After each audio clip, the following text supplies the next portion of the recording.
నమస్తే, welcome to our channel. నేను రమ. ఈరోజు మనతో ఉన్నారు ప్రముఖ ఆధ్యాత్మికవేత్త, జ్యోతిష్య మరియు వాస్తు పండితులు, లలిత అమ్మవారి ఉపాసకులు మరియు జ్యోతిష్య వాస్తు శిక్షణ నిపుణులు బ్రహ్మశ్రీ నానాజీ పట్నాయక్ గురువు గారు ఉన్నారు. సెప్టెంబర్ నెలలో ద్వాదశ రాశుల వారందరికీ కూడా ఏ విధంగా ఉంటుందో గురువుగారితో మాట్లాడి తెలుసుకుందాం. నమస్తే గురువుగారు. శ్రీమాత్రేయ. ఎలా ఉన్నారు గురుగారు? అద్భుతంగా ఉన్నాను. అమ్మవారి అనుగ్రహంతో అందరూ కూడా అద్భుతంగా ఉండాలని మనస్ఫూర్తిగా కోరుకుంటున్నాను. తప్పకుండా గురుగారు, సెప్టెంబర్ నెలలో ద్వాదశ రాశుల వారందరికీ ఏ విధంగా ఉండబోతుందో తెలియచేయండి. దానికంటే ముందుగా సెప్టెంబర్ నెలలో గ్రహస్థితి ఏ విధంగా ఉంది గురుగారు? షూర్ అమ్మా.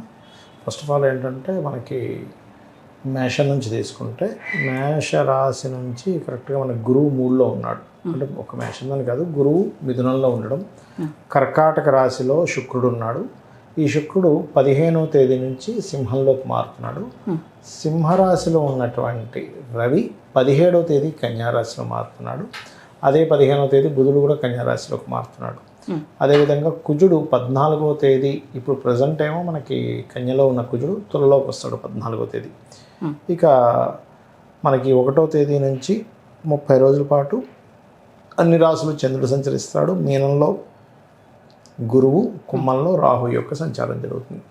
అయితే ఈ గ్రహాలని అనుసరించి ద్వాదశ లగ్నాల వారికి లేదా ద్వాదశ రాశుల వారికి, లగ్నం తెలియని రాశుల వారికి ఏ విషయాలైతే ఉంటాయో ఇవన్నీ గోచార ఫలితాలు అంటారు. ఇవి సూచనలు అన్నమాట. మీ పర్టికులర్ పర్సనల్ చార్ట్ మెయిన్ అసలు. అయితే ఈ విషయాలు చెప్తుంది నేను ఇప్పటికీ కూడా చెప్పిస్తుంది సాక్షాత్ లలిత అమ్మవారికి భావిస్తూ ఒక్కొక్కటిగా మనం తెలుసుకుందాం. తప్పకుండా గురుగారు, సెప్టెంబర్ నెలలో మిథున రాశి వారందరికీ ఏ విధంగా ఉంటుంది, ఇటువంటి జాగ్రత్తలు తీసుకోవాలి? మిథునం వారికి ఎలాగో లగ్నంలో గురువు ఉన్నాడు. కాకపోతే రాశిలో ఉండే గురువు కొంచెం స్ట్రెస్ని ఇస్తాడు. ఈ లగ్నానికి బాధకుడు కాబట్టి ఎలాంటి స్ట్రెస్ ఇస్తాడు అంటే, వీరికి వివాహం విషయంలోని, ఉద్యోగ సంబంధించిన విషయాల్లో వీళ్ళు ఎంత చేస్తున్నా ఇంకేదో ధర్మంగా చేయాలనేవి ఎక్కువ వినబడుతూ వీళ్ళకి చిరాకు పుడుతూ ఉంటుంది. ఫైనాన్స్ స్థానంలో ఎప్పుడైతే శుక్రుడు ఉన్నాడో 14వ తేదీ వరకు విదేశీ ధనయోగము, దూర ప్రాంతానికి వెళ్ళడం ద్వారా ధనయోగము, ఇంట్లో ఉండే కొంత కుటుంబ స్థానంలో శుక్రుడు వెళ్ళి చంద్రరాశిలోను అత్తా కోడల మధ్య చిన్న చిన్న గలాటాలు వీళ్ళ కుటుంబాలు జరుగుతూ ఉంటాయి. కాకపోతే 3వ స్థానంలో కేతు ఉన్నందుకు, 3లో రవి ఉన్నందుకు ధైర్యంగా కొన్ని నిర్ణయాలు తీసుకోవడం వల్ల అది కొంచెం గవర్నమెంట్ రిలేటెడ్ ఇట్లాంటి వాటిలో యోగం కలగడము. అదేవిధంగా 14వ తేదీ నుంచి బుధుడు 14-15 తేదీ నుంచి బుధుడు 4లోకి వెళ్తూ, లగ్నాధిపతి 4లోకి వెళ్తూ, 3వ అధిపతి అయిన రవితో పాటు 17వ తేదీకి రవి మారుతున్నాడు. వెళ్తున్నందుకు స్వయం కృషితో, అంటే సొంతంగా ఏదైనా కమర్షియల్ రిలేటెడ్ సంబంధించిన ప్రాపర్టీ తీసుకోవడము, ఏదైనా బిజినెస్ మేనేజ్మెంట్ రిలేటెడ్ సంబంధించిన ఏదైనా కోర్సు చేయడము, ఓకే, ఇటువంటివి అధికంగా చూపిస్తున్నాయి ఇక్కడ చూసుకుంటే కనుక. అలాగే కొంచెం ఈ 14 తర్వాత కుజుడు ఎప్పుడైతే పంచమంలోకి వెళ్తున్నాడో సంతానంతోని, స్నేహితులతోని విభేదాలు ఏర్పడడం, అనవసరంగా అనాలోచితంగా తొందరపడేదో నిర్ణయం తీసుకోవడం వల్ల ఇబ్బంది రావడం అనేటువంటిది బలంగా చూపిస్తుంది. ఇది మెయిన్గా చూసుకోవాలి. కొంత జీవిత భాగస్వామి పార్ట్నర్స్తో కొంత స్ట్రెస్ అనేటువంటిది ఉంటుంది. అలాగే మరొక విషయం ఏంటంటే, ఇక్కడ దశమాధిపతి బుధుడు మనకి గురువు లగ్నంలో ఉన్నాడు, బుధుడు వెళ్ళి చతుర్థంలో ఉన్నాడు. ఇది ఒక రకంగా చెప్పాలంటే ఉద్యోగ సంబంధించిన విషయంలో స్ట్రెస్ ఉన్నప్పటికీ కూడా వీళ్ళకి గ్రోత్ కూడా ఉంటుంది. ఇది కెరీర్ పరంగా, అందులో ఎటువంటి సందేహం లేదు. అదేవిధంగా ఎడ్యుకేషన్ పరంగా విద్యార్థులకి, ప్రాపర్టీ కొనడానికి పెద్దవాళ్ళకి, తోటలు, పొలాలు, రియల్ ఎస్టేట్ రంగాల్లో వారికి వీరందరికీ మంచి గ్రోత్ అని చెప్పాలంటే. కాకపోతే తొందరపాటు నిర్ణయాలు తీసుకోకూడదు 17 తర్వాత, 14 తర్వాత. నేను పంచమంలో కుజుడు కదా, అగ్రెసివ్ ప్లానెట్, కొంచెం తొందరగా నిర్ణయం తీసుకోవాలి అని ఒక స్ట్రెస్లో తీసుకుని ఉంటారు. ఇది ప్రధానంగా జాగ్రత్తగా ఉండాలి.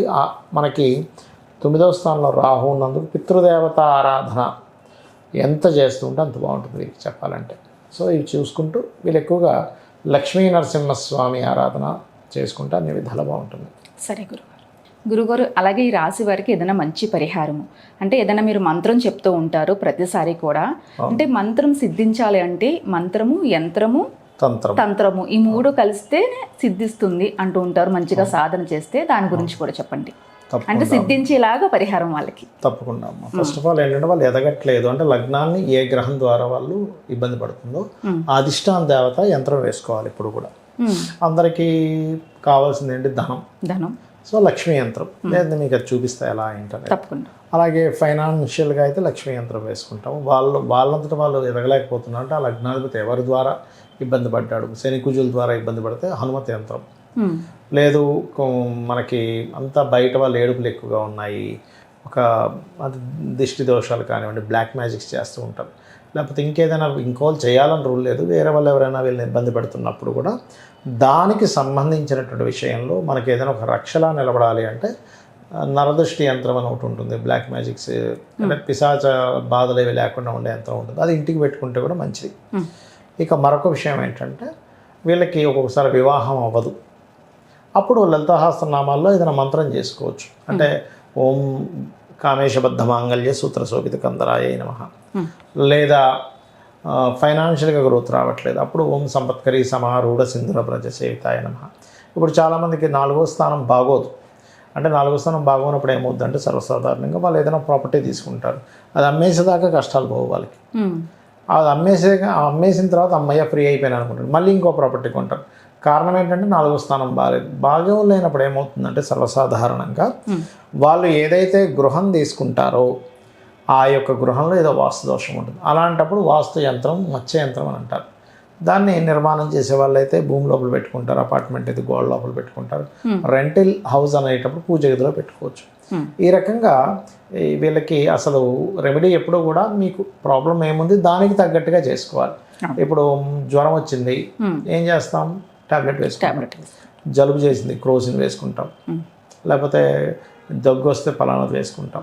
ఒక్కొక్క దానికి ఎలా వేరువేరుగా ఉంటాయో మనకి ఆ ఉపాసన దేవత ఎవరో పట్టుకోగలగాలి. మనకి ఎక్కువ అప్పులు పాలవుతున్నారు, అప్పుడు మీ పంచమాధిపతి ఎవరు, ఆ పంచమాధిపతిని ఉపాసన చేయడం, అపర్ణాయే నమః అనే మంత్రం చేసుకోవడం, లేదా ఫైనాన్షియల్ గ్రోత్ మరీ ఎక్కువగా కావాలి అనుకుంటే అప్పుడు లక్ష్మీ యంత్రం, ఇప్పుడు చూడండి ఇట్లా ఇది ఉంది, దీన్ని లక్ష్మీ యంత్రం అంటారు. ఇప్పుడు మామూలుగా మార్కెట్లో మనకు దొరికేటువంటి యంత్రాలు ఏంటంటే ఇంత ఉంటాయి, చిన్న చిన్నవి ఉంటాయి. ఈ లక్ష్మీ యంత్రాన్ని మీరు కనుక చూసుకున్నట్లయితే మార్కెట్లో దొరికేది ఇంత ఉంటుందమ్మా, జనరల్గా అందరూ వాడేది ఇది. బట్ ఇది ఇందులో రకరకాల అంటే ఒరిజినల్ ఇది ఉండదు, అంటే ఒరిజినల్గా మనకి రాగి ఇది ఉండదు.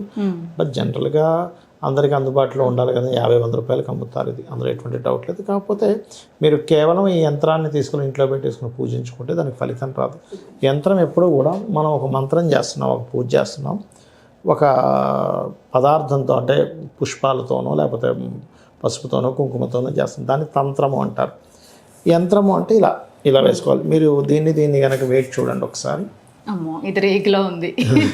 అది నిజమైనటువంటి యంత్రం అనమాట, అంటే దానిలో ఎనర్జీ ఉంటుంది. ఇది అవును గురుగారు, అది ఒరిజినల్ రాగి, మీకు తెలిసిపోతుంది చూడండి పట్టుకుంటే, చాలా చల్లగా ఉంది, చల్లగా ఉంది, తీసినట్టుంది.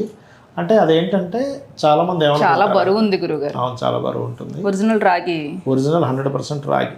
ఎందుకంటే రాగి దాంతో తీసుకుంటే మీ కర్మను ఆపే శక్తి, మీ కర్మను మార్చే శక్తి ఆ యంత్రానికి ఉండాలి. చాలా బాగుంది. కర్మను ఆపే శక్తి, మార్చే శక్తి యంత్రానికి ఉండాలి. అది ఎప్పుడు వస్తుంది అంటే ప్యూర్ రాగి రేకులో వేసి మనము ఆ అమ్మవారు పరివారంతో ఉన్నటువంటి దానికి అంతటికీ కూడా ఏకాదశ రుద్రాభిషేకము, కొన్ని మంత్ర సంబంధించిన జపాలు చేసి దానికి శక్తిని చేకూర్చినప్పుడు వస్తుంది. ఇప్పుడు సిమ్ కార్డు ఉంటుందమ్మా, సిమ్ కార్డు మీరు మామూలుగా షాప్కి వెళ్ళి కొనుక్కోవచ్చు, మీరు వేసేసుకుని పని చేయదు, దాన్ని యాక్టివ్ చేయాలి. వాళ్ళు ఏ కంపెనీ వాళ్ళు అయితే ఆ కంపెనీ వాళ్ళు యాక్టివ్ చేస్తే మీకు పని చేస్తుంది, కాబట్టి పని చేయదు. ఫోన్ అయినా అంత కొనుక్కున్నాక మీరు ఛార్జింగ్ పెట్టకపోతే ఎలా ఛార్జ్ అవ్వదు. ఇలా యంత్రం తీసుకొని రోజు నిత్య నైవేద్యము, అలాగే నిత్యము చదువుకోవడం, అంటే దానికి సంబంధించి చేసుకోవడము, అష్టోత్తరాలు శ్రీ సూక్తము చేసుకోవడం ఈ యంత్రం అయితే. ఇది లక్ష్మీ యంత్రం మీ దగ్గర ఉంది. ఇలాగే మత్స్య యంత్రం మనం స్వయంగా మిషన్ మీద ఫలానా నక్షత్రం ఫలానా సంబంధించిన దాంట్లో వేసి దానికి మనకి శాస్త్రం పక్కగా తెలిసిన వాళ్ళు శాస్త్రోక్తంగా వాళ్ళతో చేయించి జపాలు అవన్నీ చేయించి ఇస్తున్నటువంటిది అనమాట. ఎవరికైనా కావాలంటే చేయొచ్చు. కాకపోతే ఒక కండిషన్ ఏంటంటే వాళ్ళు నిత్య పూజ నిత్య దీపారాధన చేసే వాళ్ళు తీసుకోవాలి, లేకపోతే మళ్ళీ అది దోషం. అంటే ఉన్నది చెప్పేసేయాలి కాబట్టి చెప్తున్నాను. నిత్య పూజ చేయమండి, నిత్య దీపారాధన చేయదు అలా పక్కన పడేస్తామంటే మాత్రం తీసుకోవద్దని చెప్తాను నేను. ఎందుకంటే చాలామందికి తెలివితేటలు ఉంటాయి, కష్టపడగలుగుతుంటారు, డబ్బులు కూడా పెడతారు, కానీ వాళ్ళు రాణించలేకపోతున్నారు. బికాజ్ ఆఫ్ వాళ్ళ పర్సనల్ చార్ట్లో లక్ష్మీ యోగం ఏదైతే ఉందో వీక్గా ఉంది, దీన్ని స్ట్రెంథింగ్ చేసుకోవడానికి. అలాగే ఇప్పుడు ఇంత యంత్రం పెట్టి చేసుకోలేము, లలిత అమ్మవారి నామాల్లో ఏదైనా నామం చేసుకోవచ్చు. అంటే చేసుకోలేని ఇప్పుడు కొంతమంది కొనలేరు లేదా నిత్యము చేయలేరు. లలిత సహస్రనామాల్లో వాళ్ళకి ఏ భావం దెబ్బతిన్నాతో ఆ భావానికి సంబంధించిన మంత్రం చేసుకుంటే సరిపోతుంది. ఆ రకంగా ఇప్పుడు మరి గోచార ఫలితాలు ఎందుకు చెప్పుకుంటామంటే కాలం ఎలా ఉంది, ఆ కాలానికి తగ్గట్టుగా మనకు అనుకూలంగా ఉందా లేదా అనే దానికి, అంటే వీళ్ళు చేసే ప్రయత్నానికి కాలం అనుకూలంగా లేదో తెలుసుకోవడానికి గోచార ఫలితాలు. అయితే ఎప్పుడైనా సరే మీరు గమనిస్తే కనుక ఆదిశంకరాచార్యుల వారు కూడా చాలా ఆలయాల్లో యంత్రాలు పెట్టారు. మనకి లలిత సహస్రనామాల్లో కూడా ఆఖరికి ఆ దేవతల యొక్క శక్తి సేనలను ఆపేయడానికి కూడా యంత్రాన్ని యూజ్ చేస్తాడు రాక్షసుడు. అప్పుడు వినాయకుడు ఇలా యంత్రాన్ని చేస్తాడు. ఈ రకంగా మనం శాస్త్రోక్తంగా చేసిన యంత్రానికి, ఒరిజినల్గా ప్యూర్గా చేసినటువంటి యంత్రం ఏదైతే ఉంటుందో దానికి ఎగ్జాక్ట్లీగా అసలు అక్కడ ఏ దేవతలు ఉండాలి, దానికి ఎలాంటి పూజాది కార్యక్రమాలు చేసి ఆవాహనం చేయాలని తెలిస్తే ఆ యంత్రం ఖచ్చితంగా పనిచేస్తుంది. ఎవరికి ఏది అందుబాటులో ఉంటే అది చెప్తారు గురువుగారు మీరు. నిజంగా ఇప్పుడు ఇది అంటే చేసుకోలేని వాళ్ళకి, కానీ నియమాలు పాటించలేని వాళ్ళకి కూడా నిజంగా మంత్ర రూపంలో చెప్పారు.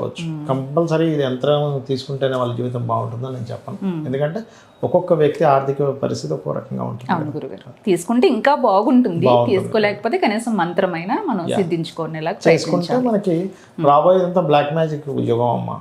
4-5 సంవత్సరాలు కంప్లీట్ బ్లాక్ మ్యాజిక్స్ ఎక్కువ అవుతుంటాయి. జాగ్రత్తగా ఉండాలి. ఒక ఉపాసన చేయండి. యంత్రం తీసుకోకపోయినా కనీసం నిత్య దేవతారాధన, నిత్య పూజ, నిత్య సాధన ఒకటి చేసుకోండి అని చెప్తూ ఉంటాను. ఏదో ఒక దైవశక్తిని అయితే పట్టుకోవాలి ఖచ్చితంగా. నిజంగా మంచి పరిహారం చెప్పారు. ప్రాక్టికల్గా కూడా నిజంగా మనం ఎప్పుడు కూడా దేవుణ్ణి పట్టుకుంటేనే మనకి ఏ పరిస్థితి నుంచి అయినా గట్టెక్కిస్తారు గురువు మీరు చెప్పినట్టుగా. చక్కగా చెప్పారు. నమస్తే. శ్రీమాత్రే నమః.